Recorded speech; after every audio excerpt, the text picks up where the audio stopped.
Yo, what's up mga pare ko? Punta tayo sa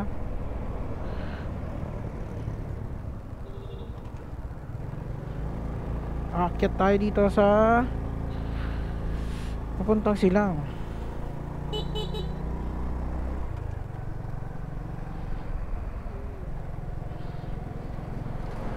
Malaking sasakyan dito, oh. Close natin visor, sobrang likabok.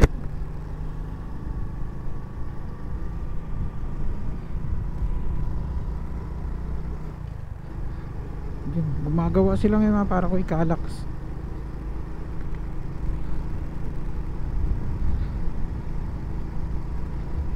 Laki na yung mais nila, oh. Mulaklak na yung mais. Dito naman may mais, no? Dito talaga sa Silang maraming mga pare ko, no? Tulad ng Takway, mga sa Imos, di ba? Yung Cavite kasi is hindi pa siya talaga, may part na city, may part din ng mga lupa-lupain pa lang, no? So probinsya pa rin tong Silang. Kaya dito tayo makakahanap ng mga gulay-gulay, mais-mais, mga ganyan.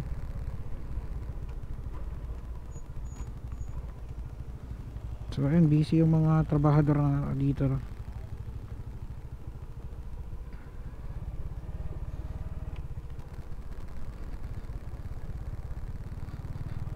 So ayun, sa mga matagal na nakapanood sa videos natin, no? Dito pa rin ako dumadaan. Parang ano na naman yung ano natin, malubak-lubak na naman yung daan dito.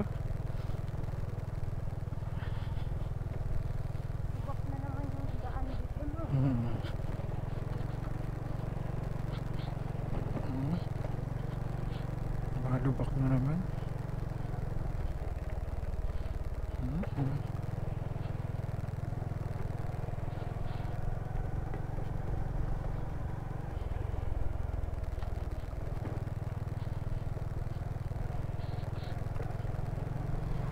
Ganda dito yung mga pare ko, yung XRM, no? Na DS, Dual Sport, o kaya yung mga CRF. Sa mga ganitong daan, ito yung paborito nila yan.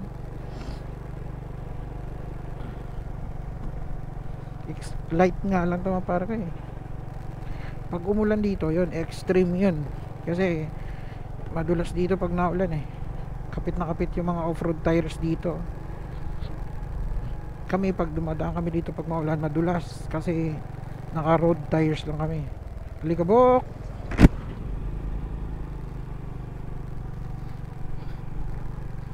Dami nga pa ng sasakyan. Busy sila ngayon. Busy sila ngayon. Simento na siguro yan sila, buhos na. So ito, Calax update din to mga pare ko, no? Update na naman natin ulit after 1 month, no? Kasi may Calax update na ako na in-upload. So ito, tingnan natin kung anong nabago after 1 month. Grabe, sobrang tuyo. Parang hindi na yata na ulan-ulan dito, eh.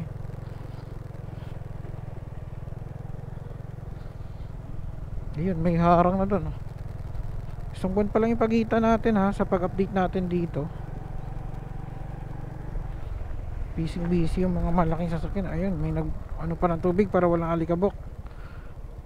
Magtatanong kung anong purpose yan mga pare ko. Ano yan? Para sa ano yan? Tulad nito. Ayun. Ganda din purpose nun kasi para hindi ganun kaalikabok. Ayun, sa Silang na tayo.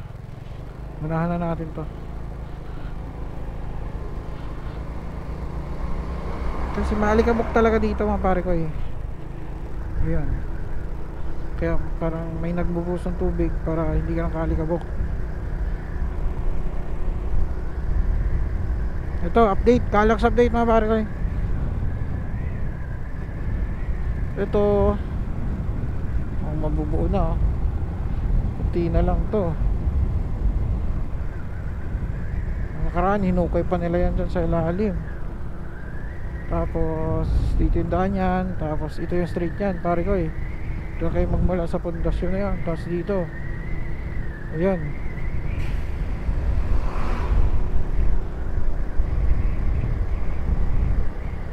Yun na nga, semento na nga sila.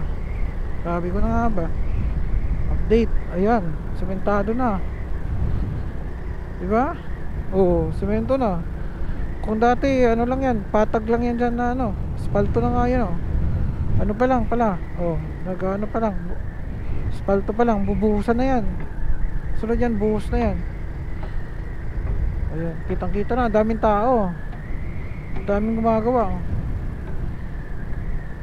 Ayan. So, sunod yan, Calax na yan, Cavite, Laguna Express na yan. So, para sa mga motorista natin dyan, mga naka big bike na mga pare ko natin, 45 minutes lang, no, to Laguna. Grabe. Ang layo dito sa, pag dito ka talaga dumaan sa highway, ang layo. Dito sa National Road ka dadaan. Ilang oras yan, no? Pag dito ka dumaan sa Calax, wala pang 45 minutes.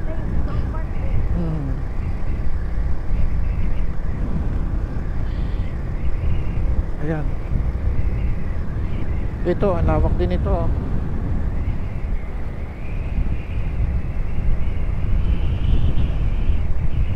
Bilis na lang yung ano, no? Easy access na lang to Cavite to Laguna. Hindi ka na ma-hassle, no? Kalain mo yan, babayad ka na lang ng toll.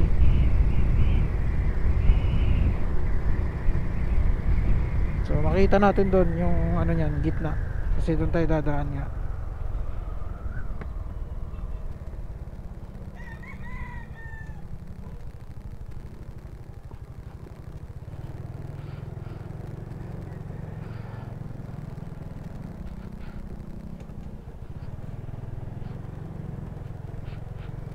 Yun, ito yung gitna mga pare ko eh. Oops. O yan, no? Ito. Yun, so ito yung gitna. Ito yung gitna mga pare ko eh. So yun, straight yan hanggang doon yan. So amin dito lang. So hindi ko alam kung saan kami tutulay niyan pag nagawa na yan, no? Or hindi ba nila i-close yan, o lagyan lang kaya nilang harang, hindi natin alam. Kasi hindi naman tayo pwedeng walang daanan dito. So kukumustahin namin yung mga alaga na may pusa. Sa mga hindi nakakama pare ko, marami kami pusa di. Mahilig talaga kami mag-alaga ng pusa. Marami kami pusa dito.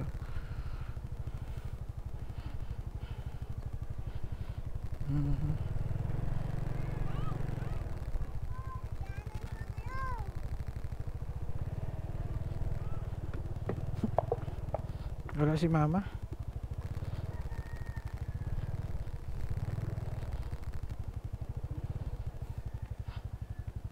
Sige, baba ka na, dito ko lang lagay. So ayan, dito na kami pare ko eh.